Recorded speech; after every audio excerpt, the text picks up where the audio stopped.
Daily Sunday 14th of March 2024, China believes the next Afghan government will adhere to a moderate Muslim policy. Islam was utilized to split India's population, set up an army to repel any invaders, and create a us versus them mentality. China is eradicating the Uyghurs in China while attempting to use Afghanistan and Pakistan as leverage. China hopes that the next Afghan administration will follow a moderate Muslim policy and a peaceful foreign policy to keep good relations with neighboring nations and actively oppose terrorism in all its forms. According to an official statement released on Monday, Chinese State Councillor and Foreign Minister Wang discussed these opinions over the phone with his Afghan counterpart Mohammad Haneef Atmar. He emphasized that China will keep contributing positively to advancing Afghanistan's path of peace and reconciliation. According to Wang, the Belt and Road Initiative has continued to advance, the strategic cooperative partnership between China and Afghanistan has maintained its development momentum, and the two nations' long-standing friendship has been strengthened by their combined efforts to combat the COVID-19 pandemic. China is grateful for Afghanistan's unwavering support in defending China's core interests and will continue to stand up for Afghanistan's independence, sovereignty, and dignity. He stated that China is prepared to collaborate with Afghanistan to use the 15th anniversary of the two nations' signing of the Treaty of Friendship, Cooperation and Good Neighborly Relations as a chance to strengthen Belt and Road cooperation and real-world cooperation in several areas. China is prepared to increase security and counter-terrorism cooperation with Afghanistan and assist Afghanistan in bolstering its counter-terrorism capabilities.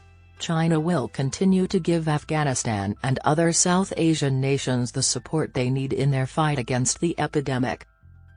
To facilitate a smooth transition of the situation in Afghanistan and, in particular, prevent a resurgence of terrorist forces, Wang stated that China will continue to support the Afghan government in its leadership role in the nation's peace and reconciliation process.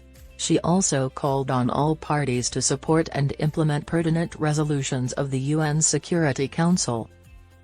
The Chinese FM said that Beijing supports all parties in Afghanistan in continuing to advance negotiations among the Afghan people and establish a broad political framework for the future based on the principles of political settlement, putting peace first, and advancing step by step. The international community and regional countries should uphold justice and fairness and help the Afghan people maintain and consolidate the fruits of peace and reconstruction. He emphasized that all sides involved in this process should be patient and kind, work to end violence and the truce and foster an atmosphere conducive to peace negotiations. According to Afghan Foreign Minister Atmar, Afghanistan is adamantly devoted to fortifying its ties with China. The country aims to engage strategically with China to advance regional cooperation, bilateral pragmatic collaboration, and counter-terrorism collaboration. Read the communiqué. The Afghan side expresses gratitude to China for its unwavering support in the nation's fight against the pandemic and its development and humanitarian assistance to Afghanistan. The site also hopes to collaborate with China to put the outcomes of the video conference of China's foreign ministers with those of Afghanistan, Bangladesh, Nepal, Pakistan, and Sri Lanka on COVID-19 into practice. The Afghan side further stated that it is eager to cooperate with China in bilateral and multilateral coordination to protect peace and stability in Afghanistan and the region. It also dramatically values China's ongoing positive role in assisting the peace and reconciliation process in Afghanistan.